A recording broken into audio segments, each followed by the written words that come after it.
pain, c'est le résultat d'un enchaînement de transformations qui permet la structuration d'un produit alvéolé.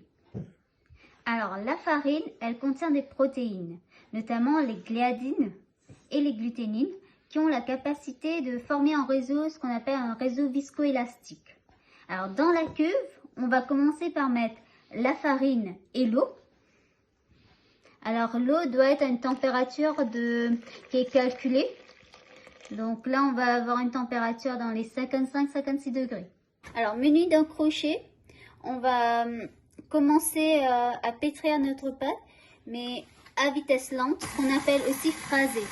Phraser, ça va permettre d'avoir une pâte qui soit homogène, à mélanger bien les ingrédients. On va continuer comme ça pendant 5 minutes, à vitesse lente. Après cette première phase qu'on a phrasée, pendant 5 minutes, on observe une pâte assez collante, mais on a une texture quand même homogène. On va donner à cette pâte un temps de repos d'une vingtaine de minutes, lors de laquelle on aura une dégradation naturelle du gluten par des protéases présentes dans la farine. Cette étape s'appelle l'autolyse. Alors après 20 minutes, observez la pâte. Alors le but, ça va être d'obtenir un réseau de gluten. On va d'abord rajouter la levure, parce que sans levure, pas de pain. Ensuite, on va augmenter la vitesse.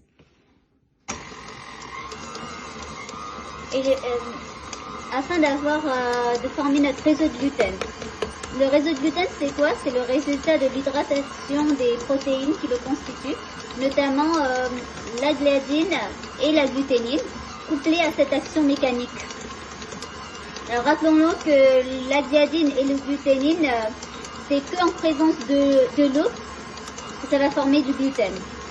Donc le pétrissage va conduire à la formation de ce qu'on va voir d'un matériau viscoélastique. Alors déjà, on observe, voilà.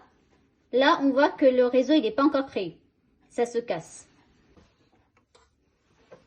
Alors à cette étape, on va rajouter le sel et le morceau de pâte fermenté de la veille. Alors ce morceau de pâte fermenté, c'est tout simplement pour avoir un pain avec plus de goût, car la levure a eu le temps de bien fermenter et donc développer des arômes. Et on va continuer à pétrir pendant 5 minutes. Alors, après une quinzaine de minutes de pétrissage, on observe qu'on a un réseau de gluten qui est créé. On observe la différence. Donc le pétrissage conduit à cette formation d'un matériau viscoélastique. Et elle permet aussi l'incorporation d'air. Le matériau formé forme donc 3 phases. Une phase solide et continue, constituée par le réseau protéique, au sein duquel on a les granules d'amidon qui sont enchâssés. Une phase aqueuse dans laquelle se trouvent les gouttelettes lipidiques et les molécules hydrosolubles telles que le sucre, naturellement présentes dans la farine. Et une troisième phase gazeuse, quand on a fait l'incorporation de l'air pendant le pétrissage. Maintenant, on va laisser notre pâte reposer à température ambiante pendant 45 minutes, une phase qu'on appelle le pointage, où il y aura les arômes qui vont se développer et l'action fermentaire qui va continuer pendant cette phase.